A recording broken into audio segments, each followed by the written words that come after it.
Good morning, students. This is Sudhir Srivastava, your English teacher. How are you all? I hope you all are very well, very happy at your homes. So I hope and I also hope you all are study at home very properly. So uh, today we are study our third lesson. The name of the lesson is a wise lesson. In this lesson we study about uh, we never depend on our future and many other things which is related to our future and how we identify that. So let's start our lesson. And before start this lesson, you have to see on the board which I write some Hindi meanings which is related to this lesson, very important. So write down in your notebook and be memorize. Okay, तो students ये lesson हम शुरू करते हैं. ये lesson जिसका नाम हम लोग है एक ए वाइज लेसन, एक अच्छी सीख, एक अच्छा पाठ, इस लेसन का नाम है. इस लेसन में हम एक ऐसे इंसान के बारे में पढ़ेंगे जो अपने भविष्य के बारे में बहुत ज़्यादा क्या बोलते हैं उसको कि गर्व महसूस करना, या ऐसा सिंपल बोलते हैं ना कि जब हम घमंड करना, सीधी बात है कि बहुत सारे घमंड करने, हम अपने फ्यूचर पे हम घमंड करने लगते हैं. इट मीन्स कि अगर हमारे पास थोड़ा सा अच्छा हो जाए तो हम हमेशा ये सोचते हैं कि वो हमारे लिए हमेशा अच्छा ही होगा, जबकि ऐसा पॉसिबल नहीं है कि कभी अच्छा हो कभी बुरा भी हो सकता है. दोनों तरीके से कुछ भी हो सकता है. तो इस लेसन में एक ऐसा इंसान है जो थोड़ा दूर रहता है बाकी जगहों से अलग. एक आइसलैंड है, एक द्वीप है जहाँ पे वो और उसका परिवार रहता है. वो और उसकी वाइफ, दो आदमी है. उसका बहुत दिनों तक उसका कोई बच्चा नहीं होता है, जिसके कारण वो दोनों दुखी होते हैं. वो बहुत ज़्यादा भगवान में विश्वास करता था, तो ऐसा समझता था कि हाँ चलो ठीक है जो होगा सो होगा. एक दिन उसकी पत्नी उसको एक गुड न्यूज़ देती है, एक अच्छा समाचार, शुभ समाचार देती है कि वो माँ बनने वाली है. ये सुनकर वो इंसान बहुत खुश होता है. वो अपने आप को बहुत प्राउडी, बहुत गर्वान्वित महसूस करने लगता है. उसको लगता है कि यस, यही तो दुनिया है. इस तरह से बहुत सी चीज़ों को वो समझता है और वो अपनी वाइफ के पास जाता है, उसका देखभाल करता है और उससे बातें करता है. और वो बात में बोलता है कि एक बात मैं तुम्हें बता दूं कि मुझे तुमने बहुत बड़ी खुशी दी है. मैं ये नहीं चाहता कि इस खुशी को किसी भी तरह से कम किया जाए. मैं इस खुशी को बांटूंगा और बढ़ाऊंगा. उसके बाद वो बोलता है कि मैं चाहता हूँ कि जो हमारा बेटा होगा वो बहुत अच्छा हो. मैं उसे बहुत अच्छे से शिक्षा दूंगा, उसे बहुत अच्छा इंसान बनाऊंगा, ताकि वो मेरे मेरे भविष्य में मेरा नाम को, जो मेरी प्रसिद्धि है, जो मेरी जितने लोग मुझे जानते हैं, उस चीज़ को और ये बढ़ाए, ताकि लोग मुझे और अच्छे से समझे जाने. तब उसकी वाइफ उनको बोलती है कि ये आप कैसे कह सकते हैं कि हमारा जो बच्चा होगा वो बेटा ही होगा.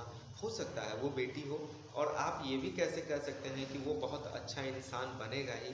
हो सकता है वो कुछ भी हो. हम सबको ये कोई भी अधिकार नहीं कि हम लोग कुछ भी करें.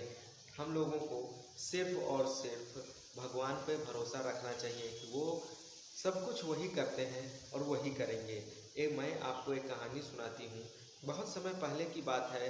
एक राज्य में एक राजा के दरबार में एक दरवेश, एक धार्मिक पुरुष, साधु संत थे, जिनको राजा हर दिन एक ब्रेड और एक कटोरी शहद दिया करता था.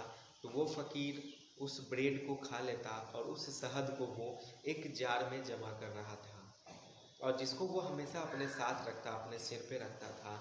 एक दिन जब उसे यह अनुभव हुआ कि शायद इस जार में मैं जो शहद जमा कर रहा हूँ वो बहुत ज़्यादा हो गया है, तब उसने सोचा कि मैं इस शहद को लेकर बाज़ार जाऊँगा, वहाँ इसको मैं बेच दूँगा. बेचने के बाद वहाँ से मुझे कुछ सोने के सिक्के मिलेंगे, जिससे मैं कुछ भेड़ खरीदूँगा. भेड़ खरीदने के बाद उसको मैं पालूँगा, जिनसे कुछ भेड़ के बच्चे आएंगे। जिस तरह से करते करते मुझे बहुत सारे भेड़ मिल जाएंगे। 4-5 साल में मेरे पास में एक बहुत बड़ा मवेशियों का झुंड हो जाएगा। उसके बाद उनके दूध या बहुत सारी अन्य चीज़ों को बेचकर मैं एक गाय और एक बैल का जोड़ा खरीदूँगा और कुछ ज़मीन का हिस्सा भी खरीद लूँगा, जिससे मैं वहाँ खेती करूँगा। खेती करने के बाद और उन गायों और बैलों से भी बहुत सारे बछड़े भी मिलेंगे, जिसके कारण मेरा एक बड़ा पूरा बन जाएगा अच्छा। फिर उसके बाद मैं एक सुंदर सी लड़की से देखकर शादी करूँगा। उसके बाद मेरा बेटा होगा जो मेरे नाम को, मेरी प्रसिद्धि को और आगे तक बढ़ाएगा। और इसके साथ ही साथ वो ये भी सोचने लगा कि मैं बहुत बड़ा और अमीर आदमी बन जाऊंगा। और जब वो फिर ये भी सोचने लगा कि अगर कभी भी मेरा बेटा मेरी बातों को नहीं मानेगा तो मैं अपने इस स्टिक से ही उसे सजा दूंगा। और ये उसी लापरवाही में वो स्टिक को ऐसे घुमाता है और वो जार टूट जाता है और उसका सारा शहद जो उसमें जमा किया हुआ होता है वो निकल के बाहर खराब हो जाता है, गिर जाता है और वो दुखी हो जाता है। तो फिर उसकी वाइफ ने कहा कि इसलिए मैंने आपको ये कहानी सिखाई कि आप इसको सीखें और समझें कि पता नहीं फ्यूचर में, भविष्य में क्या लिखा है वो सिर्फ़ और सिर्फ हमारे भगवान जानते हैं। इसलिए उन पर भरोसा रखना है। इसके अलावा हम सब के पास में दूसरा कोई और काम नहीं है। हम लोगों को सिर्फ और सिर्फ भगवान पे भरोसा रखना चाहिए और जितना ज़्यादा से ज़्यादा हो उनके भरोसे ही इस चीज़ को छोड़ देना चाहिए। और इसी के साथ उस महिला ने अपने हस्बैंड, अपने पति को ये भी कहा कि आपको उस राजा की बात को भी याद करके रखना चाहिए जिसमें उन्होंने कहा था कि हम चाहे कुछ भी कर लें, हम चाहे कितनी भी सेखी बघार लें, अपनी बड़ाई खुद कितना भी कर लें, होता वही है जो ऊपर वाला ईश्वर हम सब के लिए चाहता है।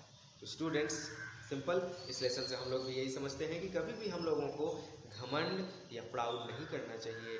क्या पता हमारा भविष्य, हमारा किस्मत कैसा है, हमारे साथ जो लोग हैं वो कैसे हैं, उनका किस्मत क्या है।